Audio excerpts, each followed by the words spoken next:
ইতিহাসের জবানবন্দি। আজ জানবেন বাংলাদেশের ইতিহাসের একটি গুরুত্বপূর্ণ বই, ইতিহাসের কাঠগড়ায় আওয়ামী লীগের ত্রয়োদশ পর্ব। বাংলাদেশ স্বাধীন হওয়ার পর থেকে 1975-এর 15ই আগস্ট পর্যন্ত আওয়ামী লীগের দুঃশাসনের একটি সচিত্র প্রতিবেদন এই বইয়ে তুলে ধরা হয়েছে। বিশেষ করে বইটিতে লেখক আহমেদ মুসা তুলে ধরেছেন তৎকালীন সময়ে মুজিববাদ প্রতিষ্ঠান নামে শেখ মুজিবের সরাসরি পৃষ্ঠপোষকতায় মুজিব বাহিনী, রক্ষী বাহিনী, লাল বাহিনী সহ বিভিন্ন আধাসামরিক ও বেসামরিক সশস্ত্র বাহিনীর যথেচ্ছা সন্ত্রাস, বিরোধী মতের উপর দমন পীড়ন, আওয়ামী লীগ নেতাদের অকল্পনীয় দুর্নীতি, ভোটচুরি সহ শেষ পর্যন্ত এক নেতা এক দেশ তথা বাকশাল কায়েম করতে গিয়ে প্রচণ্ড ক্ষোভের মুখে সপরিবারে হত্যাকাণ্ডের শিকার হন শেখ মুজিবুর রহমান। বিরোধী মত দমনের উদ্দেশ্যে তৎকালীন শক্তিশালী বিরোধী দল তথা জাসদের প্রায় 25,000 নেতাকর্মীকে হত্যা করা হয় মুজিবের এই শাসনামলে। নির্যাতনের ধরন এতই নির্মম ছিল যে তৎকালীন কোনো বিশ্লেষক একে ভারতের সেন্ট্রাল রিজার্ভ পুলিশ তথা সিআরপি, হিটলারের এমএম এবং পাকিস্তানের এসআরজি বাহিনীর নির্যাতনের সাথে তুলনা করেছেন। তাই আমি আমার শ্রোতাদের মধ্যে 18 বছরের নিচে অথবা দুর্বল চিত্তের সকল শ্রোতাদের এই বইটি না শোনার জন্য অনুরোধ করছি। ইতিহাসের কাঠগড়ায় আওয়ামী লীগ বইটি পাঠ করছি আমি মাহমুদুল হাসান।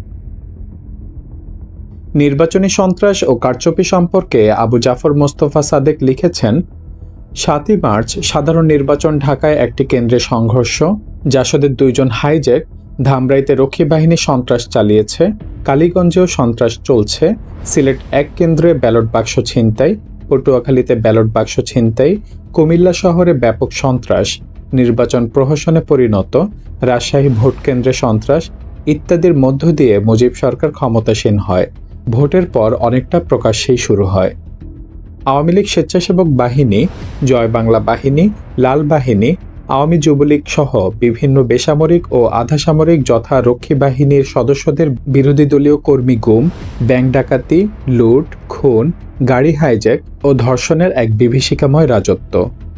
বাংলাদেশে কমিউনিস্ট আন্দোলন, পৃষ্ঠা 75। আসহাবউদ্দিন আহমদ তার লেখা ইন্দিরা গান্ধীর বিচার চাই গ্রন্থটি উৎসর্গ করেছেন 16 জনের নামে, যাদের 14 জন নিহত হয়েছেন মুজিব বাহিনীর হাতে। উৎসর্গনামায় তিনি লেখেন, সাম্রাজ্যবাদ, সামাজিক সাম্রাজ্যবাদ ও সামন্তবাদের দালাল বর্বর মুজিব বাহিনী কর্তৃক 1971 সালের 22 সেপ্টেম্বর চট্টগ্রামের বাঁশখালী থানার নাপর পাহাড়ে ঘুমন্ত অবস্থায় নিহত বীর শহীদানের স্মৃতির উদ্দেশ্যে এই লেখাটি অর্পিত হল। নিহত বীর কমরেডরা হলেন প্রধান বিপ্লবী নেতা প্রাণকুমার ভট্টাচার্য, বিপ্লবী বাহিনীর commander Zahed chole Ahmed, কৃষ্ণনেতা Abu Sadek, doctor Tuhin Kushtia, M A Mostafa Chowdhury, আমানত খান চৌধুরী, মামুন, হাবিলদার রুস্তম, আসাদুল্লাহ, বজল আহমদ, নুরুল ইসলাম, আবুল হোসেন, কালু মিয়া, শের আলী। রক্ষী বাহিনীর হত্যা ও অত্যাচারের বিরুদ্ধে আইনগত ব্যবস্থা গ্রহণের বা আইনগত প্রতিকারের সুযোগ যে কত সীমাবদ্ধ ছিল সে সম্পর্কে মওদুদ আহমদ তার পূর্বে উল্লিখিত গ্রন্থে লিখেছেন, রক্ষী বাহিনীর অত্যাচারের প্রেক্ষিতে দেশের আদালতগুলোতে দায়েরকৃত বিভিন্ন মামলা প্রতিবেদন পর্যবেক্ষণ করলে রক্ষী বাহিনীর বেপরোয়া আচরণের লোমহর্ষক বিবরণ পাওয়া যায়। এ ধরনের একটি মামলার বিবরণ এতদ প্রসঙ্গে উল্লেখ করা যেতে পারে। ফরিদপুর জেলার নড়িয়া থানার জনক শাহজাহানের পক্ষ থেকে দায়েরকৃত এই মামলায় রক্ষী বাহিনীর পাশাপাশি স্বরাষ্ট্র এবং প্রতিরক্ষা মন্ত্রণালয়ের সচিবদেরও অভিযুক্ত করা হয়েছিল।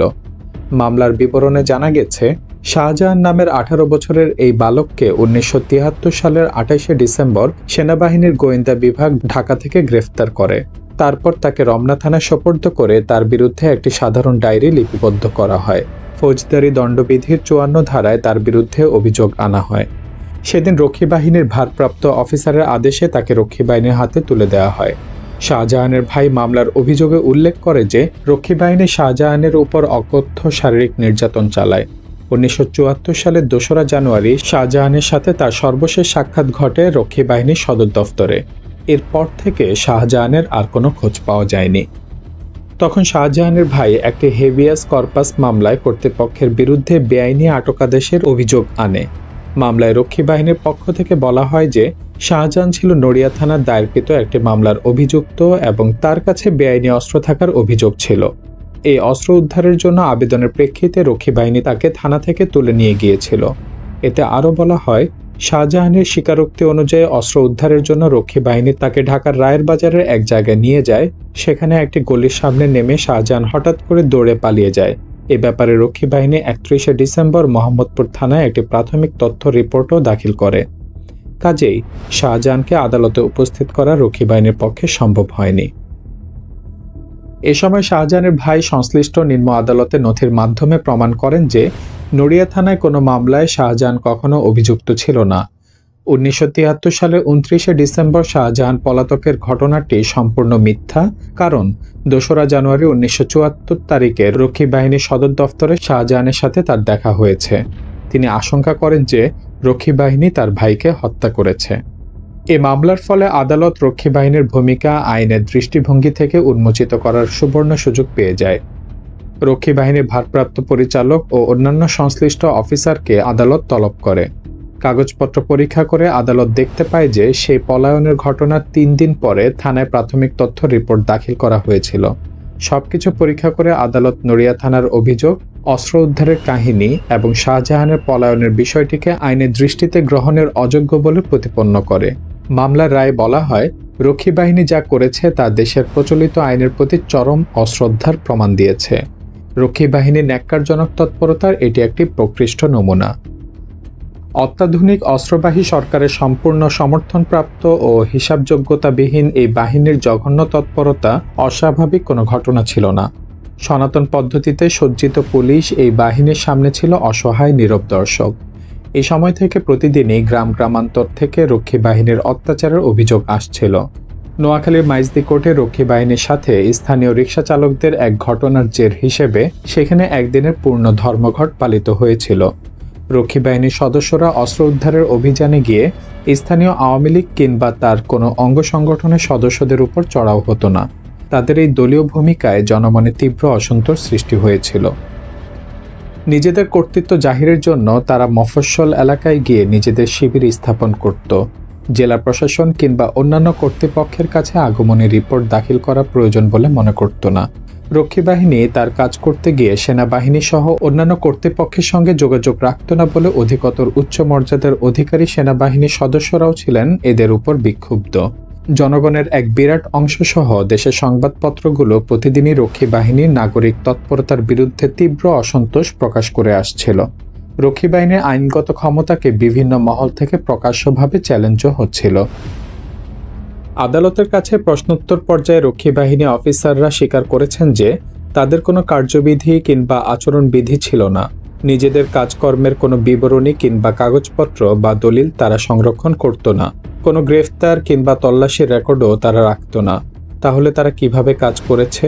আদালতের এমন প্রশ্নের জবাবে রক্ষী বাহিনীর একজন সিনিয়র ডেপুটি লিডার হাফিজউদ্দিন উদ্ধতভাবে জবাব দিয়েছিলেন, আমরা যেভাবে করা ভালো মনে করি সেভাবেই করি। প্রশ্নোত্তর পর্যায়ে হাফিজউদ্দিন আরও জানান যে কোনো অভিযানের ব্যাপারে তারা ডায়েরি রাখত না। অস্ত্রশস্ত্র বা গোলাবারুদেরও হিসাবের জন্য কোনো রেজিস্ট্রারও তাদের ছিল না। ঘটনাবলীর পর্যবেক্ষণে আশঙ্কা প্রকাশ করা হয়েছিল যে অসংখ্য হতভাগ্যের ন্যায় শাহজাহান ছিল বিরোধী দল জাসদের ছাত্র সংগঠনের একজন সদস্য, কিন্তু তার বিরুদ্ধে আনীত কোনো অভিযোগই আদালতে প্রমাণ করা যায়নি। যাই হোক, শেষ অবধি আদালত ঘটনার গুরুত্ব অনুধাবনের পর শাহজাহানের সন্ধান জানার লক্ষ্যে একটি তদন্ত কমিটি গঠনের জন্য সরকারকে পরামর্শ দেন। মামলার রায় এবং তদন্ত কমিটি গঠনের পরামর্শ সংক্রান্ত কাগজপত্র স্বরাষ্ট্র মন্ত্রণালয় ও প্রতিরক্ষা মন্ত্রণালয়ে যথাসময়ে পাঠানো হলেও এই তদন্ত আর কোনোদিনই অনুষ্ঠিত হয়নি। দেশের কোনো কোনো স্থানে রক্ষী বাহিনী নির্যাতনের কাহিনী বর্ণনার কোনো ভাষা ছিল না। নিজেদের এরা অপরাজেয় শক্তি হিসেবে মনে করত। বেআইনি অস্ত্র উদ্ধারের অভিযান পরিচালনাকালে তারা যেখানে খুশি শিবির স্থাপন করত। সন্দেহভাজন লোকদের ধরে শিবিরে নিয়ে আসত। স্বীকারোক্তি আদায়ের জন্য যে কোনো রকম নির্যাতনের পন্থা অবলম্বন করত। কোনো রসিদ না দিয়ে তল্লাশিকালে তারা জনগণের সম্পত্তি হরণ করত। ঘরে ঘরে ঢুকে লুট করত ঘড়ি, ট্রানজিস্টার ও অন্যান্য মূল্যবান সামগ্রী। প্রাণের ভয়ে কেউ তাদের আচরণের প্রতিবাদ করার সাহস পেত না। এমনও খবর পাওয়া যায় যে বাজারে গিয়ে দোকানে দোকানে ঘুরে তারা টাকা সংগ্রহ করত। এ প্রসঙ্গে আরও একটি মামলার কথা উল্লেখ করা যেতে পারে। 1974 সালের জানুয়ারি মাসে রক্ষী বাহিনী বদরগঞ্জ মহকুমার রামভদ্রপুর গ্রামে প্রবেশ করে শান্তি সেন নামক জনৈক মার্ক্সবাদী নেতার খোঁজে গিয়ে তার বাড়ি থেকে শান্তি সেনের স্ত্রী অরুণা সেন, যার বয়স 60, পুত্রবধূ রীনা সিনহা, যার বয়স 19, ও পাশের বাড়ির একজন অতিথি হনুফা বেগম, যার বয়স 16, তাদের ধরে নিয়ে যায়। তারা এই 3 জন মহিলাকে নিজেদের শিবিরে আটক করে রাখলে জনমনে প্রবল রোষ সঞ্চারিত হয়। রাজধানীর পত্রিকাগুলোতে এই নিয়ে সংবাদ প্রকাশিত হলে সরকারের টনক নড়ে। প্রথম অবস্থায় এ ব্যাপারে সরকার নীরব দর্শকের ভূমিকা পালন করলেও উক্ত 3 জনকে পুলিশের হাতে সোপর্দ করা হয়। প্রেস নোটে অভিযোগ করা হয় যে রক্ষী বাহিনী গঠনের পর থেকেই এক শ্রেণীর সংবাদপত্র ও বিরোধী রাজনৈতিক দল রক্ষী বাহিনীর বিরুদ্ধে নানা রকমের কুৎসা রটনা করে আসছে। এতে বলা হয়, অরুণা সেন বা অন্য কাউকে হত্যা বা নির্যাতন করা হয়নি। তাদের কাছে বিপুল পরিমাণ অস্ত্রশস্ত্র ও রাষ্ট্রবিরোধী কাগজপত্র পাওয়া গেছে বলে ঘটনার তদন্তের জন্য তাদের পুলিশের কাছে পাঠানো হয়েছে। প্রেস নোটে তাদের কাছ থেকে উদ্ধারকৃত বেআইনি অস্ত্রশস্ত্রের একটি তালিকাও দেয়া হয়। তবে তাদের বিরুদ্ধে কোনো ফৌজদারি মামলা ছিল কিনা প্রেস নোটে তার উল্লেখ ছিল না। প্রায় একই সময়ে উক্ত 3 জনের অবৈধ আটকাদেশ চ্যালেঞ্জ করে হাইকোর্টে হেভিয়াস কর্পাসের জন্য একটি রিট আবেদন করা হয়। এতে বলা হয়, রক্ষী বাহিনীর ক্যাম্পে উক্ত 3 জনের উপর নিদারুণ নির্যাতন চালানো হতো। অরুণা সেনকে হাত বেঁধে নিকটস্থ নদীর ঠান্ডা পানিতে নিক্ষেপ করে আবার টেনে তোলা হতো। যুবতী 2 জনকেও নানাভাবে নির্যাতন করা হয়। শারীরিকভাবে তাদের মর্যাদাও হানি করা হয়। উক্ত 3 জনকে আদালতের সামনে উপস্থিত করার জন্য আবেদনের অনুরোধ জানানো হয়। আবেদন পেশ করার পর আদালত উক্ত 3 জনকে 7 দিনের মধ্যে আদালতের সামনে উপস্থিত করার জন্য সরকারের প্রতি নির্দেশ দেন। কিন্তু কোনো মামলা দায়ের ছাড়া প্রায় 2 মাস অবৈধভাবে আটক রাখার যুক্তি প্রদর্শনের ক্ষমতা সরকার ছিল না। দেশের সর্বোচ্চ শাসকও এতে বিচলিত হয়ে বারবার অ্যাটর্নি জেনারেলকে ডেকে পাঠাতে থাকেন। অ্যাটর্নি জেনারেল উক্ত 3 জনকে আদালতে উপস্থিত করার আদেশ প্রত্যাহারের জন্য আদালতের কাছে 1 সপ্তাহের মধ্যে 3 বার আবেদন জানান। তিনি বলেন, অস্ত্রধারী নিরাপত্তা প্রহরী পরিবেষ্টিত অবস্থায় তাদের আদালতে আনতে হবে, যা আদালতের জন্য মর্যাদাকর হবে না। অবশেষে মাননীয় বিচারক তার আদেশ সামান্য পরিবর্তন করে বলেন যে আদালত কক্ষের পরিবর্তে তার চেম্বারে উক্ত 3 মহিলাকে উপস্থিত করতে হবে। শেষ পর্যন্ত পুলিশের একটি ভ্যানে করে তাদের আদালতে নিয়ে আসা হয়। আদালত ঘটনার বিবরণ শুনে 2 দিন পর শুনানির তারিখ দেন। সেদিন ঘটনার ফলাফল দেখার জন্য আদালত ছিল লোকে লোকারণ্য। শেষ পর্যন্ত সরকার ঘটনার ভয়াবহতা অনুধাবন করে আর অগ্রসর না হওয়ার সিদ্ধান্ত নেন। শুনানি শুরু হওয়ার আগের রাতে জেল সুপারিনটেনডেন্ট এই লেখককে টেলিফোনে জানান যে সরকার বিনা শর্তে 3 মহিলাকে মুক্তিদানের সিদ্ধান্ত নিয়েছেন। আমি মামলার আবেদনকারী বদরুদ্দিন ওমর এবং হলিডে সম্পাদক এনায়েতুল্লাহ খান তারপর ঢাকা সেন্ট্রাল জেলে যাই ও অরুণা সেন ও অপর 2 জনকে নিয়ে আসি। সরকার প্রেস নোটটি ছিল সবৈব মিথ্যা এবং পরদিন আদালতকে এই মুক্তিদানের নির্দেশ জানিয়ে দেওয়া হয়। রক্ষী বাহিনী সম্পর্কে দুঃশাসনের 1338 রজনী গ্রন্থে লেখা হয়, এক কথায় 72 থেকে 75 এই সময়টা বাংলাদেশের রাজনৈতিক অঙ্গন ছিল কালো মেঘে ঢাকা। বাকশাল গঠনের পূর্বে ময়দানে বিরোধী রাজনৈতিক দল থাকলেও শেখ মুজিবের স্বৈরশাসনের কাছে তাদের তৎপরতা ছিল খুবই সীমিত। আওয়ামী লীগ, যুবলীগ, ছাত্রলীগ নেতাকর্মীদের অত্যাচার, অবিচার, লুণ্ঠন সমাজকে বিষিয়ে তোলে। প্রতিদ্বন্দ্বী রাজনৈতিক নেতাকর্মীকে হত্যা, শিক্ষাঙ্গনে সন্ত্রাস সৃষ্টি, লুট, অপহরণ এ ছিল এদের নিত্যদিনের কার্যক্রম। এই জঘন্য তৎপরতায় শেখ মুজিবের মসনদ রক্ষাকারী বিশেষ বাহিনী রক্ষী বাহিনী অনেক সময় প্রত্যক্ষ সহযোগিতা প্রদান করত। এ ব্যাপারে আইন প্রয়োগকারী সংস্থা অসহায় থাকলেও মাঝে মধ্যে 2-1টি ক্ষেত্রে 2-1 জন ধরা পড়লেও স্বয়ং স্বরাষ্ট্রমন্ত্রীর টেলিফোনে কিংবা কোনো মহারথী আওয়ামী নেতার টেলিফোনে ছাড়া পেয়ে যেত। গ্রন্থনা, সম্পাদনা ও প্রকাশনায় ইব্রাহিম রহমান, পৃষ্ঠা 18। আওয়ামী লীগের বিভিন্ন বাহিনীর সন্ত্রাস ও নির্যাতনের বিরুদ্ধে সে আমলে শুধু প্রতিবাদ প্রতিরোধই হয়নি, বিভিন্ন রাজনৈতিক দল তাদের দাবি সম্বলিত দফায়ও এসব বাহিনীর বিলুপ্তির কথা বলেছে। 1972 সালের ডিসেম্বর মাসের দ্বিতীয় সপ্তাহে ভাসানী ন্যাপ তার 11 দফার এক দফায় দাবি জানায়, অবিলম্বে রাজনৈতিক হত্যা, অপহরণ, গুন্ডামি, হামলা বন্ধকরণ।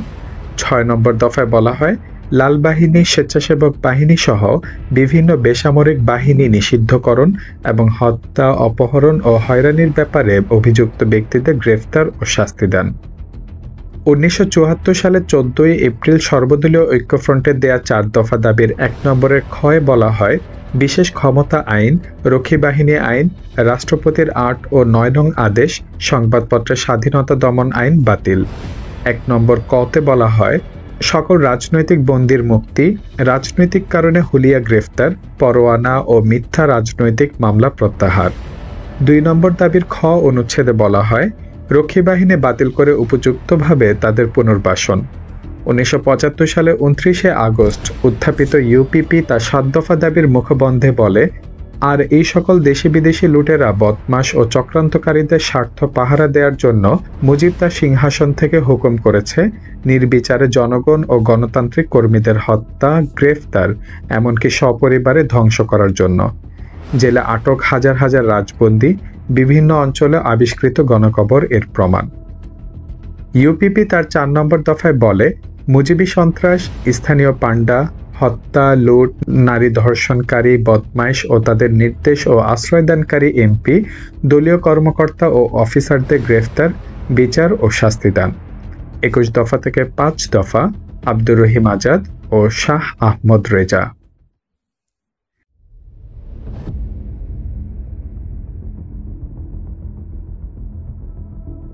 অ্যান্থনি মাসকারেনহাস তার লেখা বাংলাদেশ লিগেসি অব ব্লাড গ্রন্থে মুজিব আমলের কিছু সন্ত্রাসী দিক ও রক্ষী বাহিনীর প্রতি সরকারের পক্ষপাত এবং সেনাপতির প্রতি সরকারি অবজ্ঞার চিত্র তুলে ধরেছেন। তার গ্রন্থটির ভাবানুবাদ হয়েছে বাংলায়। তাতে লেখা হয়, 1975 সালে 19 ডিসেম্বর মুজিব নিহত হবার পর জেনারেল জিয়া আমাকে বলেছেন যে, আমরা তো সামরিক লোক নই, কাগজপত্রে আমাদের কোনো অস্তিত্ব নেই। আমাদের বেতন দেওয়া হয় কারণ মুজিব বলেছেন আমরা যেন বেতন পাই। আমাদের অস্তিত্ব ছিল সম্পূর্ণতই মুজিবের উপর নির্ভরশীল। আইনগত কোনো ভিত্তি নেই আমাদের লোকেরা জাহান্নামে যাচ্ছে, কিন্তু তাদের কোনো অভিযোগ নেই, কারণ তারা দেশের সেবায় নিয়োজিত। দেশের জন্য যে কোনো ত্যাগ করতেও তারা প্রস্তুত। একই দিন জেনারেল জিয়ার chief of general staff brigadier Manzur আমাকে বলেছিলেন যে, এদেশের সেনাবাহিনী হচ্ছে একক স্বেচ্ছাসেবক দলের মতো। আমাদের অফিসার এবং লোকেরা যেহেতু আর্মি হিসেবে তাদের ক্যারিয়ার তৈরি করতে চায়, সেহেতু তাদের স্বেচ্ছাসেবক হয়ে কাজ করতে হচ্ছে। বিনিময়ে কি পেয়েছে তারা প্রত্যেকে হতভাগ্য। তুমি অবাক হবে, তাদের জার্সি, কোট, বুট পর্যন্ত নেই। শীতের রাতে তাদের কম্বল গায়ে দিয়ে গার্ড দিতে হয়। আমাদের অনেক ট্রুপ এখনও লুঙ্গি পরে তাদের কাজ করছে, তাদের কোনো ইউনিফর্ম নেই। মঞ্জুর দুঃখের সঙ্গে বলেছিলেন, আমাদের লোককে পুলিশরা হয়রানি করত। ব্যুরোক্রেটরা যারা পাকিস্তানে ছিলেন তারা সেনাবাহিনীকে ঘৃণার চোখে দেখতেন। একবার আমাদের কিছু ছেলেকে মেরে ফেলা হলো। আমরা মুজিবের কাছে গেলাম। মুজিব আশ্বাস দিলেন যে তিনি ব্যাপারটি অনুসন্ধান করে দেখবেন। পরে তিনি আমাদের জানালেন যে আমাদের ছেলেরা নাকি কোলাবোরেটরস ছিল। মঞ্জুরের কথা অনুযায়ী মুজিব সেনাবাহিনীকে ধ্বংস করতে সব রকম পন্থাই ব্যবহার করেছিলেন। তিনি কাউকে তার জীবনের জন্য হুমকি হয়ে দাঁড়াতে পারে এমন সন্দেহ করলেই সেখানে ভাঙন ধরিয়েছেন, টুকরো টুকরো করেছেন সেনাবাহিনীকে। জেনারেল জিয়া, মঞ্জুর এবং আরও অনেক অফিসারের সঙ্গে আলাপের পর আমার ধারণা হলো যে মুজিব তার দ্বিতীয় ছেলে জামালকে সেনাবাহিনীর উচ্চ পদের জন্য তৈরি করেছিলেন। মঞ্জুরের কথা অনুযায়ী মুজিব জামালকে ইয়াগোস্লাভ মিলিটারি একাডেমিতে ট্রেনিংয়ের জন্য পাঠিয়েছিলেন। জামাল সেখানে খুব ভালো ফল না করায় মুজিব তাকে ঢাকায় ফিরিয়ে আনেন এবং স্যান্ডহার্সে পাঠাতে চাইলেন। তিনি তখন chief of army staff general শহীদুল্লাহকে ফোন করলেন, যাতে তিনি জামালকে স্যান্ডহার্স ক্যাডেট হিসেবে যোগ দেওয়ার ব্যাপারে সাহায্য করতে পারেন। এই ব্যাপারটি একটি জটিল পরিস্থিতির সৃষ্টি করে, কারণ স্যান্ডহার্সের ক্যাডেটদের বহু পরীক্ষা ও পদ্ধতির পর নির্বাচন করা হয়, আর সেখানে জামালের চেয়ে অনেক মেধাবী ক্যান্ডিডেট ছিল। ফলে এটা ধারণা করা হয়েছিল যে ব্রিটেনের প্রিমিয়াম মিলিটারি একাডেমি জামালকে যথেষ্ট যোগ্য বিবেচনা করবে না। কিন্তু যেহেতু একটি দেশের প্রধানমন্ত্রীর অনুরোধ, তাই তারা ৬,০০০ পাউন্ড ফি সহ বিশেষ ব্যবস্থায় জামালকে নিতে রাজি হলো। মঞ্জুরের মতে এই টাকা অর্থ মন্ত্রণালয়ের অজ্ঞাতে বিশেষ চ্যানেলে পাঠানো হয়েছিল। মুজিব এবং তার মন্ত্রীবর্গ প্রথম থেকেই সেনাবাহিনীর প্রতি অবজ্ঞা দেখিয়ে আসছিলেন, আর এই ঘটনার চূড়ান্ত হল যখন মুজিব ভারতের সঙ্গে 25 বছরের একটি শান্তি ও সহযোগিতা চুক্তি স্বাক্ষর করলেন। মুজিবের মতে যেহেতু ভারতীয় সেনাবাহিনী মুক্তিযুদ্ধে সহযোগিতার হাত বাড়িয়ে দিয়েছিল, সেহেতু ভবিষ্যতে যে কোনো অনাকাঙ্ক্ষিত আক্রমণ থেকে এরাই তাকে বাঁচাতে পারবে। ফলে দেশের সেনাবাহিনী ও সামরিক প্রশাসক সংক্ষিপ্ত করে ফেলা হলো। সেনাবাহিনী হয়ে দাঁড়ালো রাষ্ট্রীয় আনুষ্ঠানিকতার বাহন বিশেষ। 1974 সালের ফেব্রুয়ারিতে মুজিব আমাকে বলেছিলেন যে তিনি একটি শক্তিশালী সেনাবাহিনী গঠনের বিরুদ্ধে। তিনি বলছিলেন, পাকিস্তানের সেনাবাহিনীর মতো আমি কোনো দানব সৃষ্টি করতে চাই না। অল্প দিনের মধ্যেই রক্ষী বাহিনীর সদস্য সংখ্যা 25,000-এ উন্নীত হয়। আধুনিক অস্ত্রশস্ত্রে সজ্জিত হয়ে ওঠে এই বাহিনী এবং কিছুদিনের মধ্যেই এই বাহিনী সারা দেশে সন্ত্রাস সৃষ্টি করতে সক্ষম হয়। হত্যা, খুন, নির্যাতনের বহু ঘটনা রক্ষী বাহিনী কর্তৃক সংঘটিত হয়। মুজিবের ছেলে কামাল ছিল খুব হট হেডেড। বাবার মতো তারও বাংলাদেশের প্রতি মালিক জনচিত দৃষ্টিভঙ্গি ছিল। তার পরিবার বা দলের সমালোচনা বা বিরুদ্ধচারণকে সে রাষ্ট্রদ্রোহিতা বলে মনে করত। প্রকৃতপক্ষে কামালের অনেক আচরণে মুজিব খুব বিব্রত বোধ করতেন। 1973 সালে নির্বাচনের ফলাফলকে শেখ মুজিব নিজের বিজয় বলে মনে করতেন। কথা প্রসঙ্গে তিনি সাংবাদিকদের কাছে বলেছিলেন যে নির্বাচনের ফলাফল প্রমাণ করে যে দেশের জনগণ তাকে আগের মতোই ভালোবাসে, কিন্তু এটা ঠিক যে শেখ মুজিবও তার দলের ভোট গ্রহণের নীতিমালা কৌশল আশ্রিত ছিল। মুজিব সরকার একটি ব্যাপারে বিব্রত ছিলেন, কারণ ভোটের সমস্ত হিসেব ক্যান্টনমেন্টে রক্ষিত হয়েছিল। ঢাকায় এ ব্যাপারে একটি কথা কানে এসেছে আমার। সেটা ছিল 1974 সালে ফেব্রুয়ারি মাস। জেনারেল জিয়া এবং ব্রিগেডিয়ার মঞ্জুর আমাকে বলেছিলেন যে মুজিবের দল আওয়ামী লীগের পক্ষে 80% ভোট সংগ্রহ ছিল এবং তা ছিল কৌশল আশ্রিত। মুজিবের ক্যান্ডিডেটদের অধিকাংশই ছিল অযোগ্য লোক। ইতিমধ্যে সেনাবাহিনীর অফিসারগণ নানা রকমের নতুন অভিজ্ঞতার সম্মুখীন হচ্ছেন। দেখা গেল তারা বহু কষ্টে যে শত শত চোরাচালানি, খুনি এবং ডাকাতদের আটক করেছেন, ঢাকা থেকে একটি টেলিফোন কলেই তারা ছাড়া পেয়ে যাচ্ছে। এ ছিল এক অদ্ভুত পরিস্থিতি। ফারুক আমাকে এ প্রসঙ্গে বলেছিলেন, যখনই আমরা কোনো দুষ্কৃতকারীকে আটক করি তখনই দেখা যায় হয় সে আওয়ামী লীগের, নয়তো আওয়ামী লীগের কোনো ক্ষমতাশালী সমর্থকের লোক। ফলে উপর আমলের ইচ্ছে অনুযায়ী এদের ছেড়ে দিতে হতো, বিনিময়ে ঝামেলা পোহাতে হতো আমাদের। ফারুক আমাকে জানিয়েছিলেন সে সময় তিনি একটি লিখিত নির্দেশ পেয়েছিলেন। তাতে লেখা হয় যে তিনি যাকে খুশি আটক বা বন্দী করতে পারবেন, তবে তা করতে হবে তার নিজের দায়িত্বে। রেজিমেন্টাল কমান্ডিং অফিসার বা ব্রিগেড কমান্ডার এসব ব্যাপারে দায়ী থাকবে না, কারণ প্রধানমন্ত্রী তাদের বিরুদ্ধে যে কোনো উল্টোপাল্টা ধরপাকড়ের জন্য সেনাবাহিনীকেই দায়ী হতে হবে। এটা ছিল এক ধরনের প্রহসন। ফারুক বলেছিলেন, ঠিক এই সময় সেনাবাহিনীকে বলা হলো নকশালদের নামে সিরাজ শিকদার এবং কর্নেল সিরাজউদ্দিন প্রমুখদের খতম করতে। ফারুক এ জাতীয় নির্দেশ পালনে উৎসাহী হলেন না। আমি মার্কিসদের ব্যাপারে উৎসাহী ছিলাম না।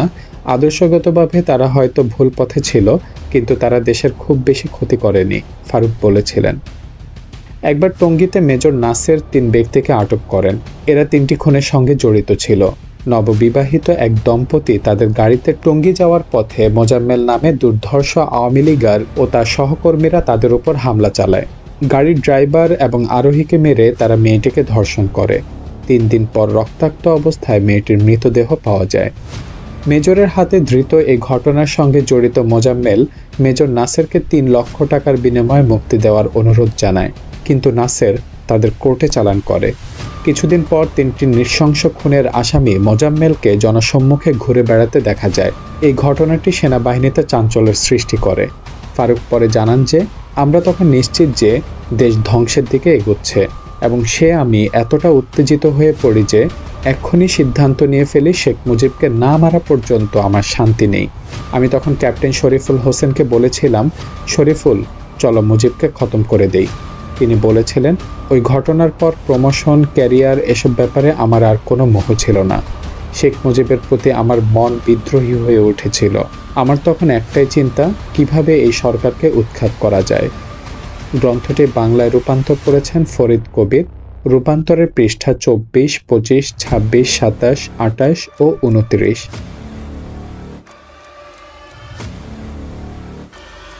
মোহাম্মদ তোয়াহা পাণ্ডুলিপি থেকে।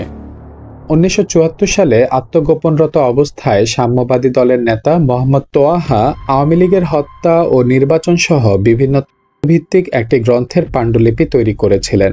এটি গ্রন্থাকারে এখনও প্রকাশিত হয়নি, তবে সাপ্তাহিক গণশক্তিতে 1977 সালে জুলাই ও আগস্ট মাসের কয়েকটি সংখ্যায় পাণ্ডুলিপির কয়েকটি অধ্যায় প্রকাশিত হয়। আমার বিষয়ের সঙ্গে সংশ্লিষ্ট কিছু অংশ এখানে তুলে ধরছি। প্রেসিডেন্ট শেখ মুজিবুর রহমান 72-এর 18 এপ্রিলের মধ্যে সকল বেআইনি অস্ত্রধারীদের উপর অস্ত্রসহ আত্মসমর্পণের নির্দেশ জারি করেছেন। কারণ হিসেবে তিনি তার বিগত 26শে মার্চের বক্তৃতায় উল্লেখ করেছেন যে বিগত 3 বছরে তার দলীয় জাতীয় পরিষদের 5 জন সদস্য সহ 3000-এরও অধিক শক্তি বেআইনি অস্ত্রধারীর হাতে নিহত হয়েছেন। আজই তিনি দুষ্কৃতকারীদের নিরস্ত্র করে দেশে শান্তি শৃঙ্খলা ফিরিয়ে আনতে চান। এই প্রসঙ্গে আমরা কয়েকটি প্রশ্ন উত্থাপন করতে চাই। বিগত 3 বছরে দুষ্কৃতকারীদের হাতে নিহত ব্যক্তির সংখ্যা সরকার প্রদত্ত হিসাব অনুযায়ী 21,000-এরও বেশি। অথচ শেখ মুজিব মাত্র তার দলীয় 5 জন পরিষদ সদস্য এবং 3000 কর্মীর কথা উল্লেখ করলেন কেন? তার দলের বাইরের যারা নিহত হয়েছেন তাদের ব্যাপারে শেখ মুজিব ও তার সরকারের কি কোনো দায় দায়িত্ব নাই? এবং এই যে হত্যাকাণ্ড আজও প্রতিদিন চলছে, তার পরিণতি কি? এই সমস্ত প্রশ্নের উপর আমরা দেশবাসী, রাষ্ট্রীয় প্রশাসন যন্ত্র ও আইনশৃঙ্খলা রক্ষাকারী সংস্থা তথা সশস্ত্র বাহিনীর বিভিন্ন অংশের দেশপ্রেমিকদের উদ্দেশ্যে আমাদের কয়েকটি কথা পেশ করতে চাই। পূর্বে প্রথমে যে প্রশ্নটি স্বাভাবিকভাবে আলোচনার দাবি রাখে তা হচ্ছে, এই হত্যাকাণ্ডের হোতা কারা এবং তার উৎস কোথায়? প্রশ্নটি আমরা ঘটনাভিত্তিক আলোচনার পক্ষপাতী। যে রাজনৈতিক কারণে 1971-এ যুদ্ধ সংঘটিত হয়েছিল সে সম্পর্কে বিভিন্ন রাজনৈতিক মহলে মতভেদের অবকাশ থাকলেও 25শে মার্চ 1971 পাক সামরিক বাহিনীর আক্রমণের বিরুদ্ধে প্রতিরোধ গড়ে তোলার প্রশ্নে কোনো মতপার্থক্যের অবকাশ ছিল না। বস্তুত বোলতার চাকে ঢিল ছুড়ে দিয়ে আওয়ামী লীগ নেতারা পালিয়ে গিয়ে ভারতে আশ্রয় গ্রহণ করলেন। বিভিন্ন জেলায় আমাদের পার্টির নেতৃত্বে দেশপ্রেমিক সাধারণ ও অন্যান্য বামপন্থী রাজনৈতিক দল স্বতঃস্ফূর্তভাবেই সেই প্রতিরোধ সংগ্রামে এগিয়ে এসেছিলেন। কিন্তু আমরা দারুণ বিস্ময় এবং উৎকণ্ঠার সাথে লক্ষ্য করেছিলাম যে ওই জাতীয় দুর্যোগের মুহূর্তে তৎকালীন আওয়ামী লীগের অর্থাৎ বর্তমান বাকশালের পক্ষ থেকে এক গোপন নির্দেশনায় বলা হয়েছিল বামপন্থীদেরকেও শত্রু বলে গণ্য করতে হবে এবং তাদের বিরুদ্ধেও ব্যবস্থা গ্রহণ করতে হবে। তাদের হাতে যাতে কোনো অস্ত্র না যায় তার প্রতি সতর্ক দৃষ্টি রাখতে হবে। বলা বাহুল্য যে এই নির্দেশ সাথে সাথে কার্যকর হয়েছিল। অসংখ্য ঘটনাবলীর মধ্যে উদাহরণস্বরূপ আমরা 2-4টি প্রাসঙ্গিক ঘটনার উল্লেখ করব। নোয়াখালী জেলায় 1. সাংগঠনিক দুর্বলতার কারণে সামরিক দিক থেকে পাক বাহিনীর আক্রমণের প্রতিরোধ করার কোনো ক্ষমতাই তখনকার আওয়ামী লীগের ছিল না। বস্তুত আওয়ামী লীগ ছিল একটি ঢিলেঢালা নির্বাচনী হইচই করার মতো গণসংগঠন। কাজেই স্থানীয় জনমতের চাপে আওয়ামী লীগের জেলা নেতারা একটি অঞ্চলে আমাদের পার্টির হাতে যৎসামান্য অস্ত্র তথা 4টি রাইফেল দিতে বাধ্য হয়, কিন্তু দেওয়ার সময় বন্দুকগুলির ট্রিগার খুলে রাখা হয়।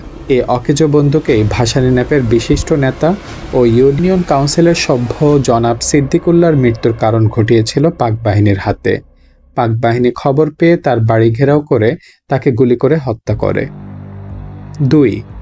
উক্ত জেলায় কার্যরত আমাদের পার্টির অন্যতম কর্মী ও তৎকালীন ছাত্র ইউনিয়নের কেন্দ্রীয় কমিটির সভ্য নুরুল হাসানকে আওয়ামী স্বেচ্ছাসেবক বাহিনী 4 এপ্রিল 1971 গ্রেফতার করে। তার পূর্ণ পরিচয় পাওয়ার পরে আওয়ামী লীগের তৎকালীন ও বর্তমান পরিষদ সদস্য মিস্টার হানিফের নেতৃত্বে গঠিত সামরিক আদালত তাকে মৃত্যুদণ্ড দান করে। সৌভাগ্যবশত সংশ্লিষ্ট পুলিশ অফিসার ঘটনাটি ঊর্ধ্বতন জেলা প্রশাসন কর্তৃপক্ষের নজরে আনার ফলে নুরুল হাসানের প্রাণ রক্ষা পায় বটে, কিন্তু জেলা কর্তৃপক্ষ তাকে মুক্তি দিতে সাহস পাননি। তারা তাকে হাজতে প্রেরণ করেন।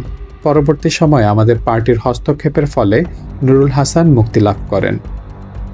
3. যে ক্ষেত্রে সময়মতো আমাদের পার্টির হস্তক্ষেপ করার সুযোগ পায়নি, সেইরূপ প্রতিটি ক্ষেত্রে আওয়ামী লীগের হাতে আমাদের এবং অন্যান্য বামপন্থী রাজনীতির সমর্থকরা প্রাণ হারিয়েছেন। উদাহরণস্বরূপ নোয়াখালী জেলার পাক বাহিনীর সাথে লড়াই চলাকালীন আমাদের বাহিনীর 3 জন গেরিলা যোদ্ধা পশ্চাৎপসরণকালীন রায়পুর থানার এলাকায় আওয়ামী সশস্ত্র স্বেচ্ছাসেবকদের হাতে বন্দী হন। তাদের মধ্যে একজন ছিলেন ফয়েজ আহমদ, চৌমুহনী কলেজের ছাত্র এবং আওয়ামী লীগের তৎকালীন এবং বর্তমান পরিষদ সদস্য মিস্টার সিরাজুল হকের শ্যালকের ছেলে।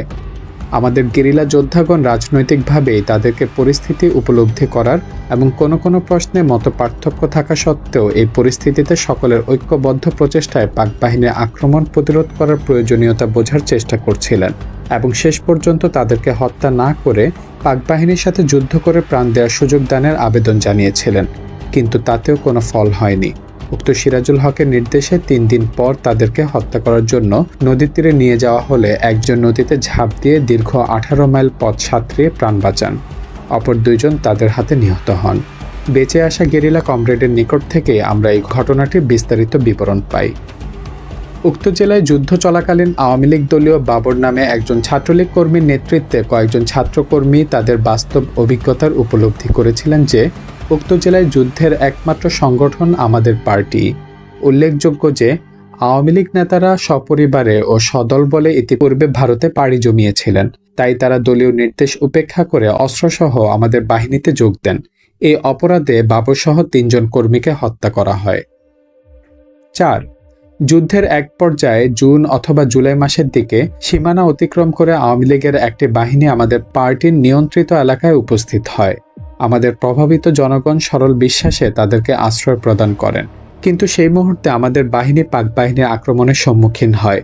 ঠিক তখনই এই বিশ্বাসঘাতকরা পিছন দিয়ে আমাদের বাহিনীকে আক্রমণ করে। এই পরিস্থিতিতে 2 দিকে আক্রমণ প্রতিহত করে আমাদের বাহিনী বীর বিক্রমে যুদ্ধ চালাতে থাকে। এক পর্যায়ে আমাদের বাহিনীর কয়েকজন আওয়ামী বিশ্বাসঘাতকদের হাতে বন্দী ও নিহত হয়। এদের মধ্যে একজন ছিলেন পাক বাহিনী কোর পরিত্যাগকারী যোদ্ধা এবং স্থানীয় আওয়ামী লীগ নেতাদের সাথে বিশেষভাবে পরিচিত ও ঘনিষ্ঠ। আমাদের পার্টির সাথে সংযোগের কারণেই তাকে হত্যা করা হয়। এই ঘটনায় সবচাইতে তিনি আওয়ামী লীগের লোকদের এতদূর বিশ্বাস করেছিলেন যে নিজে উদ্যোগ নিয়েই তিনি আওয়ামী লীগ মুক্তি বাহিনীর সাথে যোগাযোগ করে ঐক্যবদ্ধভাবে লড়াই করার জন্য তাদেরকে বোঝাতে যান। অথচ বেঈমানরা তাকে 2 দিন আটক করার পর ঠান্ডা মাথায় হত্যা করে। ফরিদপুর জেলায় আমাদের পার্টির অন্যতম নেতা শান্তি সেনের উদ্যোগ ও প্রচেষ্টায় সর্বদলীয় ভিত্তিতে হানাদার বাহিনীর আক্রমণের বিরুদ্ধে প্রতিরোধ সংগঠিত হয়েছিল। ঠিক সেই সময় কলকাতাস্থ তৎকালীন স্বাধীন বাংলাদেশ সরকারের প্রধানমন্ত্রী জনাব তাজউদ্দিন স্বাক্ষরিত এক সার্কুলার মারফত নির্দেশ আসে, বামপন্থীদের নিরস্ত্র করো এবং হত্যা করো। একই সময় আরেকটি নির্দেশ আসে শান্তি সেন, সর্দার সিরাজউদ্দিন তথা ভাসানী ন্যাপ ও সিরাজ শিকদারকে হত্যা করার জন্য। এই নির্দেশের প্রতিবাদ করতে গিয়ে আগরতলা ষড়যন্ত্র মামলার অন্যতম আসামি ও স্থানীয় মুক্তি বাহিনীর কমান্ডার স্টুয়ার্ট মুজিব কলকাতায় বন্দী হয় এবং তার স্থলে কমান্ডার নিযুক্ত হয় অন্য একজন। ইতিমধ্যে মুক্তি বাহিনীর হাতে শান্তি সেন সহ আমাদের পার্টির 5 জন কর্মী বন্দী হন, কিন্তু জনমতের চাপে মুক্তি বাহিনী তাদেরকে ছেড়ে দিতে বাধ্য হয়। যাই হোক, আমাদের পার্টির প্রতি সহানুভূতিশীল থাকায় এবং বাংলাদেশের উপর সম্ভাব্য ভারতীয় কবজার বিরোধিতা করার অপরাধে পরবর্তী সময়ে স্টুয়ার্ট মুজিব ও তার সহকারী কমান্ডার কাঞ্চন সহ আরও কতিপয় মুক্তিযোদ্ধা গ্রেফতার হয়। তাদের মধ্যে কাঞ্চন সহ কয়েকজনকে হত্যা করা হয়। স্টুয়ার্ট মুজিবের ভাগ্যে কী ঘটেছিল তা আদৌ আমরা জানতে পারিনি। আওয়ামী লীগের এই আচরণে আমাদের পার্টি সতর্কতামূলক ব্যবস্থা হিসেবে আত্মগোপনে চলে যায়, কিন্তু সর্দার সিরাজউদ্দিন সহ অন্যান্য দলের লোকেরা প্রকাশ্য থেকে যান এবং বাংলাদেশ প্রতিষ্ঠার পরপরই মুক্তি বাহিনীর হাতে নিহত হন। সর্দার সিরাজউদ্দিনকে হত্যাকাণ্ডে আওয়ামী মুক্তি বাহিনী যে পৈশাচিক বর্বরতা দেখিয়েছে তা কল্পনা করতেও শরীর শিউরে ওঠে। সর্দার সিরাজউদ্দিনকে নিমন্ত্রণ করে নিয়ে যাওয়া হয়। নিমন্ত্রিত অতিথির একটি একটি করে হাত পা কাটার পর তাকে গলা কেটে হত্যা করা হয়। তিলে তিলে এইরূপ চরম মৃত্যু যন্ত্রণা দিয়ে হত্যা সংগঠিত করার পেছনে কোন বর্বর পৈশাচিক ও বিকৃত মানসিকতা কাজ করেছিল তা থেকে বোঝা যায় তাদের পদলেহী শ্রেণী চরিত্র। সম্প্রতি সিরাজ শিকদারকেও গ্রেফতার করে বন্দী অবস্থায় হত্যা করে তার পালিয়ে যাওয়ার এক মিথ্যা কাহিনী প্রচার করা হয়েছে। চট্টগ্রাম জেলার দক্ষিণাঞ্চলে আমাদের পার্টির ডাক্তার তুহিনের নেতৃত্বে ব্রিটিশ বিরোধী স্বদেশী আন্দোলনের অন্যতম নেতা স্কুল শিক্ষক বাবু প্রাণকুমার ভট্টাচার্যের পৃষ্ঠপোষকতায় একটি গেরিলা বাহিনী গড়ে তোলে।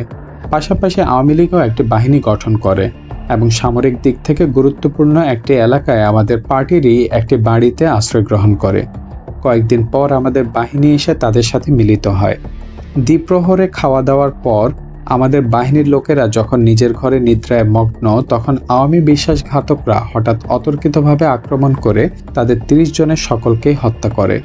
অন্যদিকে তারা প্রাণকুমার বাবুকেও ডেকে পাঠায়। তিনি এ হত্যাকাণ্ড সম্পর্কে কিছুই জানতেন না। সেখানে উপস্থিত হলে তাকে হত্যা করা হয়। পরদিন আশ্রয়দাতা সেই বাড়ির মালিককেও তারা হত্যা করার সিদ্ধান্ত করে এবং ঘটা করেই তা করা হয়। কমিউনিস্টদের সংস্পর্শে এসে তিনি নাকি নাপাক হয়ে গেছেন, তাই তাকে গোসল করিয়ে নেওয়া হয় এবং অতঃপর ঠান্ডা মাথায় তার হত্যার কাজ সমাধা করা হয়। এর পিছনে কোন বিকৃত মানসিকতা ছিল তার যাই হোক, সমাজতান্ত্রিক বা গণতান্ত্রিক নয়। চট্টগ্রাম জেলায় সর্বাধিক জনপ্রিয় নেতা এবং এককালে আওয়ামী লীগের কেন্দ্রীয় কার্যালয় কমিটির সভ্য অধ্যাপক আসহাবউদ্দিন আহমদকে হত্যা করার জন্য আওয়ামী লীগ নেতারা একটি সশস্ত্র স্কোয়াড নিযুক্ত করেছিল। কিন্তু উক্ত স্কোয়াডেরই একজন অভিজ্ঞতার মধ্য দিয়েই এই ভ্রান্ত কর্মনীতির ভুল উপলব্ধি করে অধ্যাপক সাহেবকে এই ষড়যন্ত্রের বিষয়টি জানিয়ে দেন এবং পরবর্তী সময় সমস্ত ষড়যন্ত্রটি আমাদের নিকট প্রকাশ করে অকপটে স্বীকার করেন যে অধ্যাপক আসহাবউদ্দিনের ন্যায় একজন কেন্দ্রীয় নেতাকে হত্যা করা হলে দেশের অপূরণীয় ক্ষতি হতো। বাংলাদেশ প্রতিষ্ঠার পরও আসহাবউদ্দিনকে জানানো হয়েছে যে তিনি এখনও বিপদমুক্ত নন, তাই তিনি বাধ্য হয়ে বিগত ৩ বছরাধিককাল আত্মগোপনে জীবনযাপন করছেন। ঢাকা জেলায় ১৯৭১ সালে ২৮শে মার্চে আমাদের পার্টির অন্যতম নেতা জনাব তোয়াহা এবং গণশক্তির সম্পাদক অধ্যাপক বদরউদ্দিন ওমর ঢাকা শহর থেকে গ্রামের নিরাপদ এলাকায় যাওয়ার পথে বুড়িগঙ্গার অপর তীরবর্তী ব্রাহ্মণকীর্তায় আওয়ামী মুক্তি বাহিনীর হাতে আটক হন। তাদের সাথে ছিল তাদের পরিচিত বেঙ্গল রেজিমেন্টের ২ জন পদস্থ অফিসারের ২ ছেলে। উল্লেখ করা প্রয়োজন যে উক্ত অফিসারের ইতিমধ্যে রেজিমেন্ট ত্যাগ করে মুক্তি বাহিনীতে যোগদানের উদ্দেশ্যে বেরিয়ে পড়েছিলেন। যাই হোক, জনাব তোয়াহা ও ওমরের গ্রেফতারের খবর পেয়ে মুক্তি বাহিনীর কমান্ডার তদন্ত করতে আসেন এবং যাওয়ার সময় তাদের ২খানা রেডিও ট্রানজিস্টার ও অন্যান্য মালামাল নিয়ে চলে যান। রাত্রি আনুমানিক ১১টার দিকে সাবেক ইপিআরের একজন জওয়ান গোপনে জনাব তোয়াহার সাথে দেখা করে তাকে তাদের হত্যা করার ষড়যন্ত্রটি প্রকাশ করে জানান যে তাদের শখের ছেলে ২টিকে হত্যা করার সিদ্ধান্ত গৃহীত হয়েছে এবং তাদের ২ জনের তোয়াহা ও বদরউদ্দিন ওমরের বিষয়ে এখনও আলোচনা চলছিল। উক্ত ইপিআর জওয়ান তাদেরকে পালিয়ে যাওয়ার জন্য অনুরোধ করতে থাকেন। ইতিমধ্যে স্থানীয় জনৈক কলেজ অধ্যাপক বিষয়টি উক্ত ব্রাহ্মণকীর্তা ইউনিয়ন কাউন্সিলর চেয়ারম্যান ও তার ছোট ভাই হাফিজ সাহেবের গোচরীভূত করেন। তো হাফিজ সাহেব কিছুটা অনুসন্ধিৎসু এবং উৎসুকের বশবর্তী হয়ে মৃত্যুদণ্ডপ্রাপ্ত আমাদের দেখতে আসেন। যখন তিনি জনাব তোয়াহা ও তার সাথীদের পরিচয় পান, তখন তিনি নিজে উদ্যোগ নিয়ে উক্ত অধ্যাপকের সহায়তায় তাদের নৌকায় করে নিরাপদ স্থানে পাঠিয়ে দেন। এই খবর পাওয়ার সাথে সাথে উক্ত মুক্তিবাহিনীর লোকেরা নৌকা নিয়ে জনাব তোয়াহার নৌকার পেছনে ধাওয়া করছিল বলে পরদিন জানা গেছে। উল্লেখ করা প্রয়োজন যে উক্ত চেয়ারম্যান এবং তার ভাই হাফেজ সাহেবই ছিলেন ওই সমস্ত অঞ্চলে মুক্তিবাহিনীর প্রধান পৃষ্ঠপোষক, আশ্রয়কর্তা। কিন্তু আওয়ামী মুক্তিবাহিনীর ইচ্ছার বিরুদ্ধে তোয়াহা ও তার সাথীদের মুক্তি দেওয়ার অপরাধে বাংলাদেশ প্রতিষ্ঠার পর উক্ত চেয়ারম্যান ও তার ভাইকে হত্যা করা হয়। ১১ ঢাকা জেলার নওয়াবগঞ্জ থানায় আমাদের দলীয় বিশিষ্ট নেতা আব্বাস সহ কতিপয় ব্যক্তিকে ও মুক্তিবাহিনীকে নির্দেশ দিয়েছিলেন আওয়ামী লীগ নেতারা হত্যা করার। এদেরই একজন পুষ্পকে গ্রেফতার করলে স্থানীয় জনসাধারণ আওয়ামী ঘাতকদের ঘেরাও করে তাকে মুক্ত করে। পাবনা জেলার মোহনপুরের আমাদের পার্টির অন্যতম নেতা এবং বিশিষ্ট শ্রমিক নেতা হামিদ ও তার সহকর্মী ১১ জনকে আওয়ামী বাহিনীর লোকেরা হত্যা করে। এই জেলায় আওয়ামী লীগের ঘাতকদের ব্যাপক আক্রমণের শিকার হয়েছিল পূর্ব বাংলার কমিউনিস্ট পার্টি এমএলএর কর্মী ও সমর্থকরা। ময়মনসিংহ জেলার গফরগাঁও এলাকায় আমাদের পার্টির ২ জন বিশিষ্ট কর্মী নুরু ও বাতেনকে আওয়ামী লীগের লোকেরা ওই সময় হত্যা করে। যশোর, খুলনা, কুষ্টিয়া জেলার বামপন্থী রাজনীতির সমর্থক বিশেষ করে আমাদের পার্টির কর্মীদের ব্যাপক হত্যাকাণ্ড ভারতীয় আগ্রাসী ষড়যন্ত্রের পরিকল্পনাটি প্রকৃত রূপটি উদ্ঘাটিত করতে সাহায্য করে। বলা প্রয়োজন যে যুদ্ধের শুরুতে আমাদের পার্টি এবং কোনো এলাকায় অন্যান্য বামপন্থীদেরই ব্যাপক গণভিত্তিক সংগঠন ছিল। নির্বাচনী হইচইকারী ব্যবস্থা ছাড়া আওয়ামী লীগের প্রকৃত সংগ্রামী সংগঠন বলতে কিছুই ছিল না। ভারতে পালিয়ে যাওয়ার পথে তাদের আশ্রয় দিয়েছিল আমাদের পার্টি এবং অন্যান্য বামপন্থীরা। পরবর্তী পর্যায়ে ভারত থেকে যখন অস্ত্র সরবরাহ নিয়ে তারা আগমন করে, তখনও তাদের অস্ত্রশস্ত্রের সংরক্ষণ এবং আশ্রয় প্রদান করে প্রধানত আমাদের পার্টি। পাক বাহিনীর বিরুদ্ধে ব্যাপক লড়াই সংগঠিত করে আমাদের পার্টি যশোর ও খুলনায় ব্যাপক অঞ্চল মুক্ত করে। তারপর নভেম্বর মাসের দিকে হঠাৎ মুক্তিবাহিনীর মতিগতির পরিবর্তন লক্ষ্য করা যায়। সর্বত্র মুক্তিবাহিনী আমাদের পার্টির নেতৃত্বে পরিচালিত বাহিনী ও পার্টি সমর্থকদের বিরুদ্ধে আক্রমণ শুরু করে। কোনো কোনো ক্ষেত্রে একত্র লড়াইকালীন তারা আমাদের পার্টির কর্মীদের হত্যা করেন। খুলনা জেলায় আমাদের পার্টির নেতৃস্থানীয় কর্মী রৌফ এবং অন্যান্য বহু কর্মীকে হত্যা করে। যশোরের পুলম ও মোহাম্মদপুর এলাকায় এই ধরনের বিশ্বাসঘাতকতাপূর্ণ হত্যাকাণ্ড ব্যাপক আকার ধারণ করতেই আমাদের পার্টির স্থানীয় নেতাদের টনক নড়ে। প্রথমে কিছুটা হতভম্বতা ও বিভ্রান্তি তাদের মধ্যে দেখা দিলেও অচিরেই সমগ্র ষড়যন্ত্রটি তাদের নিকট পরিষ্কার হয়ে দেখা দেয়। স্মরণ করা যেতে পারে এই সময় নোয়াখালী, যশোর, খুলনা প্রভৃতি কয়েকটি জেলায় আমাদের পার্টির নেতৃত্বে পরিচালিত প্রতিরোধ যুদ্ধের সফলতার খবর BBC, voice of America, radio Japan প্রভৃতি বেতার থেকে ব্যাপকভাবে প্রচারিত হতে থাকে এবং জাতীয় ও আন্তর্জাতিক ক্ষেত্রে বিভ্রান্তির সৃষ্টির উদ্দেশ্যে ভারতের নকশালপন্থীরা আমাদের পার্টির সাথে যোগাযোগ করছেন বলে মিথ্যা প্রচার চালিয়েছিল। ভারতের কমিউনিস্ট পার্টি যে পূর্ব বাংলায় ভারতীয় আগ্রাসনের বিরোধিতা করছিলেন তা সর্বজন বিদিত। কাজেই পূর্ব বাংলায় ভারতের আক্রমণ ও দখলকে নিরঙ্কুশ করার উদ্দেশ্যে ভারতের সম্প্রসারণবাদী শাসক চক্রের নির্দেশে তাদের দালাল আওয়ামী লীগ নেতৃত্বে পরিচালিত মুজিব বাহিনী যে আমাদের পার্টি ও অন্যান্য দেশপ্রেমিক শক্তির বিরুদ্ধে আক্রমণ চালাবে তা ছিল অবধারিত। 1971 সালে 21শে নভেম্বরের পর এ আক্রমণ আরও ব্যাপকতা লাভ করে এবং ভারতীয় সেনাবাহিনীর প্রবেশের সাথে তা অভূতপূর্ব ব্যাপক হত্যা ও লুটতরাজের বীভৎস রূপ পরিগ্রহ করে। ভারতীয় বাহিনীর অগ্রগতির সাথে সাথে এই বীভৎসতা ক্রমশ সারা দেশের সব কয়টি জেলায় পরিব্যাপ্ত হয়।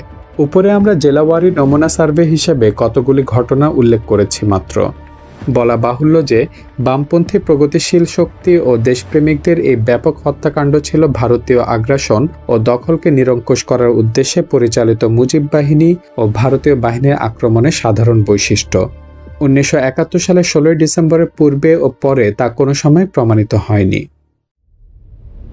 5 জন পরিষদ সদস্য খুন হলো কেন? এবার শেখ মুজিবুর রহমানের আরেকটি বক্তব্যের বিচার করা যাক। তিনি বলেছেন বিগত 3 বছরে তার দলীয় 5 জন পরিষদ সদস্য খুন হয়েছেন। তারপর শ্লেষাত্মক ভাষায় তিনি বলেছেন রাত্রির অন্ধকারে এরা মানুষকে খুন করে, এটা নাকি বিপ্লব। এরা বিপ্লবী? শেখ মুজিবকে একজন বিপ্লবী বলে দাবি করেন। একের পর এক বিপ্লব করে চলেছেন তিনি। এই মুহূর্তে চলেছে তার তথাকথিত দ্বিতীয় বিপ্লব। তার বিপ্লবের বৈশিষ্ট্যই হচ্ছে মানুষ খুন করা। উপরে আমরা অসংখ্য ঘটনার মধ্যে তা প্রত্যক্ষ করেছি। তার দলীয় বিপ্লবীদের প্রতি যদি তিনি কটাক্ষ করে উপরের কথাগুলি বলতেন তাতে আপত্তি এবং নিন্দা করার থাকলেও আমরা আপাতত নীরব থাকাটাই সমীচীন মনে করতে পারতাম। কেননা বিপ্লবের ধারায় যদি দলীয় খুনিরা কিছু পরিমাণ শায়েস্তা হয় তার নিজের বিপ্লবীদের চোখ খুলে যাওয়ার ক্ষেত্রে কিছুটা সহায়ক হতে পারে। কিন্তু তিনি কটাক্ষ করেছেন দেশের খাঁটি বিপ্লবীদের প্রতি এবং তাদেরকেই তিনি তার বিভিন্ন সরকারি বেসরকারি সশস্ত্র বাহিনী দ্বারা হত্যা করে চলেছিলেন। প্রশ্ন হচ্ছে তার দলীয় 5 জন পরিষদ সদস্য কি খাঁটি বিপ্লবীদের হাতে নিহত হয়েছেন? প্রথম যে ঘটনাটি আমরা উল্লেখ করতে চাই তা হচ্ছে তার জন্মস্থান ফরিদপুর জেলার ঘটনা। 1. পরিষদ সদস্য জনাব নুরুল হক আততায়ের গুলিতে নিহত হয়েছেন। মুজিব সরকার ধরেই নিয়েছিলেন নিশ্চয়ই এটা পূর্ব বাংলার সাম্যবাদী দলের কাজ না হয়ে পারে না, কারণ ওই অঞ্চলে বামপন্থী দলগুলির মধ্যে আমাদের পার্টি তুলনামূলকভাবে শক্তিশালী। কাজেই মন্ত্রী ফণী মজুমদার এবং বাকশাল নেতা রাজ্জাক কয়েকশত রক্ষী বাহিনী নিয়ে এলাকায় হাজির হন এবং জনসভায় আমাদের বিরুদ্ধে তীব্র বিষোদ্গার করে বক্তৃতা করেন। বাকশাল নেতা রাজ্জাক তার ঝাঁঝালো বক্তৃতায় ফ্যাসিস্ট সুলভ আক্রোশ প্রকাশ করে ঘোষণা করেছেন আওয়ামী লীগ দলীয় পরিষদ সদস্য খুন হওয়ার পরিণতি কী হয় তা এই এলাকার জনসাধারণকে বুঝিয়ে দেওয়ার জন্যই আমি এসেছি। জনগণকে নাকি তিনি উচিত শিক্ষা দিয়ে ছাড়বেন, ইত্যাদি ইত্যাদি। বাস্তবেও তারা করলেন তাই। আবাল বৃদ্ধ বনিতা নির্বিশেষে সমগ্র এলাকার জনগণের উপর পাইকারি হারে গ্রেফতার, মারপিট, লুটতরাজ এক বীভৎস তাণ্ডবলীলা চালিয়ে এক ত্রাসের রাজত্ব কায়েম করেন তারা। অথচ কয়েকদিন পর জানা গেল যে জনাব নুরুল হকের হত্যাকারী একজন আওয়ামী লীগ কর্মী এবং প্রাক্তন মুক্তিবাহিনীর সদস্য। তিনি ইতিমধ্যে গা ঢাকা দিয়েছেন। তারপর আর কিছুই শোনা যায়নি। সরকারও এমন চুপ হয়ে গেলেন যেন কিছুই ঘটেনি। রক্ষী বাহিনীর অত্যাচারে ক্ষতিগ্রস্তদের বিষয় চিন্তা করা প্রয়োজন মনে করেননি মুজিব ও তার সরকার। 2. দ্বিতীয় ঘটনাটি ঘটে বরিশাল জেলার ভোলায়। পরিষদ সদস্য রতনের হত্যাকাণ্ডের ঘটনাও শাসক দলের অভ্যন্তরীণ ক্ষমতার দ্বন্দ্বেরই পরিণতি। এই হত্যাকাণ্ডের পেছনে অন্যান্য কারণের মধ্যে ছিল 2টি। ক. শেখ মুজিবের ঘনিষ্ঠ পাশবিক কোনো এক নেতা দলীয় কর্মীদের মধ্যে রতনের প্রভাব বৃদ্ধিকে তার নিজের ভবিষ্যৎ নেতৃত্বের প্রতি হুমকি হিসেবে গণ্য করেন। খ। রতন ছিলেন ধুরন্ধর, সুচতুর ব্যক্তি। দলের জনপ্রিয়তা নষ্ট হতে দেখে তিনি জনগণের উপর স্বীয় প্রভাব বজায় রাখার উদ্দেশ্যে তার দলীয় সরকারের ভারত ঘেঁষা নীতির সমালোচনায় মুখর হয়ে উঠেছিলেন। ক্রমশ এর সাথে যুক্ত হল অন্যান্য স্থানীয় কোন্দল। সন্ধ্যার প্রাক্কালে রক্ষী বাহিনীর পোশাকের অনুরূপে পোশাকধারী কয়েক ব্যক্তি গুলি করে তাকে হত্যা করেছিল। এই হত্যাকাণ্ডের ষড়যন্ত্রের সাথে জড়িতদের অন্যতম সন্দেহে স্থানীয় ইউনিয়ন কাউন্সিলর জনৈক চেয়ারম্যান গ্রেফতার হয়ে হাজতে গেলেন। সম্প্রতি তিনি জামিনে খালাস হওয়ায় কয়েকদিনের মধ্যে স্থানীয় বাজারে এক চায়ের দোকানে আততায়ীর গুলিতে প্রাণ হারালেন। নিঃসন্দেহে প্রতিশোধমূলক এই হত্যাকাণ্ডটি এই বিয়োগান্তক নাটিকার শেষ অঙ্ক নয়। ৩। বিগত ঈদের দিনে ঈদের জামাতে প্রকাশ্য দিবালোকে কুষ্টিয়ার জাতীয় পরিষদ সদস্য জনাব কিবরিয়া আততায়ীর ব্রাশ ফায়ারে নিহত হন। ঘটনাটি শাসক চক্রগুলির অভ্যন্তরীণ ক্ষমতার দ্বন্দ্বেরই ফলশ্রুতি। কেননা কোনো বিপ্লবী দলের কাজ নয় এই সত্যের স্বীকৃতি পাওয়া গেল। অবশেষে অরিন্দম কহিলা বিষাদে, এই ঘটনা আত্মগোপনকারী কোনো বামপন্থী দলের কাজ নয়। কারা এই ঘটনার সাথে জড়িত সরকার তা ভালোভাবেই জানেন। তৎকালীন মন্ত্রী এবং বর্তমান উপরাষ্ট্রপতি সৈয়দ নজরুল ইসলাম জাতীয় পরিষদের বক্তৃতায় অবশেষে সত্যটি স্বীকার করতে বাধ্য হন। এ প্রসঙ্গে আরও উল্লেখ করা প্রয়োজন যে প্রাক্তন মন্ত্রী তাজউদ্দিন প্রকাশ্য জনসভাতেই অনেক আগেই বলেছেন, গুপ্ত হত্যা বন্ধ করা কঠিন কাজ নয়, আমরা বন্ধ করতে চাইলেই তা বন্ধ হয়ে যায়। অতি খাঁটি কথা। গুপ্ত হত্যা চালিয়েছে আওয়ামী লীগ। তারা নিজেরা হত্যাকাণ্ড বন্ধ করলেই গুপ্ত হত্যা বন্ধ হয়ে যাবে, তাতে কোনো সন্দেহ নেই। ৪। কুষ্টিয়া জেলায় কিছুদিন পূর্বে মাছ শিকারে যাওয়ার পথে তাদের গাড়ির উপর ব্রাশ ফায়ার করে 4 জন আওয়ামী লীগ নেতা ও কর্মীকে কারা হত্যা করেছিল তা কি সরকার এবং স্থানীয় জনসাধারণের অজানা? ক্ষমতার দ্বন্দ্বের ফলে আওয়ামী লীগ থেকে বেরিয়ে যাওয়া তথাকথিত স্বাধীনতা যুদ্ধে কারো চাইতে অবদান কম ছিল না বলে দাবি করার অধিকার যারা দাবি করতে পারেন বলে মনে করেন, অথচ শাসন ক্ষমতার অংশ থেকে বঞ্চিত শাসক শ্রেণীর অভ্যন্তরে এই ধরনের উপদল যে ক্ষমতাসীনদের বিরুদ্ধে ক্ষিপ্ত হয়ে উঠবে ষড়যন্ত্রমূলক রাজনীতির ক্ষেত্রে, এটাই কি স্বাভাবিক নয়? কেবল তাই নয়, এমনকি ক্ষমতাসীনদের গুপ্ত ঘাতকদের হাতে প্রাণ হারাতে থাকেন, তখন স্বাভাবিকভাবেই এই বিরুদ্ধ উত্তম গুপ্ত হত্যার পথে অগ্রসর হতে বাধ্য। ৫। কুষ্টিয়ার চুয়াডাঙ্গার ট্রাজেরি লুট, রায়পুর থানা আক্রমণ, আওয়ামী লীগের বড় বড় চাইদের ক্ষেতের ও গোলার ধান লুট প্রভৃতি ঘটনা যে শেখ মুজিব ও তার দলের এককালীন বিশিষ্ট ব্যক্তিবর্গের মধ্যে ক্ষমতার দ্বন্দ্বেরই ফল, তা স্বয়ং শেখ মুজিব ও তার সরকারের ভালোভাবেই জানা ছিল। কিন্তু কোনো এক জায়গায় এই উভয় প্রতিদ্বন্দ্বীদের স্বার্থের এমন একটি গভীর সংযোগ রয়েছে যে তাদের পক্ষে পরস্পরের বিরুদ্ধে প্রকাশ্যে কোনো কিছু বলা বা করা সম্ভব নয়। স্বয়ং শেখ মুজিব সবকিছুই জানেন এবং বোঝেন। রুশ, ভারত ও মার্কিন সাম্রাজ্যবাদের ভয়ে ভীত ব্যক্তির পক্ষে এটাই স্বাভাবিক। বেআইনি অস্ত্র কাদের নিকট কি পরিমাণ আছে এবং কাদের বিরুদ্ধে ব্যবহার করার জন্য ওইসব দেয়া হয়েছে, এই সবই শেখ মুজিবের সবচাইতে ভালো জানা আছে। প্রশ্ন হচ্ছে, মুজিব প্রতিটি ইউনিয়নে গড়ে তোলা তার দলীয় সশস্ত্র প্রাইভেট বাহিনীর হাতে বেআইনি অস্ত্র রাখতে দেবেন এবং তাদের দ্বারা হত্যাকাণ্ড চালাতে থাকবেন। উদাহরণস্বরূপ ময়মনসিংহ জেলার বাজিতপুর, রায়পুর, সিকান্দি প্রভৃতি থানার 4টি বাহিনীর নামধাম সহ আমরা উপরে উল্লেখ করেছি। আর প্রতিপক্ষকে অস্ত্রসহ আত্মসমর্পণের নির্দেশ বা উপদেশ দেবেন এবং তা করলে তাদের বিরুদ্ধে কোনো আইনানুগ ব্যবস্থা নেওয়া হবে না বলে যত আশ্বাসবাণী প্রচার করেন না কেন, তাতে কোনো ফল হবে কি?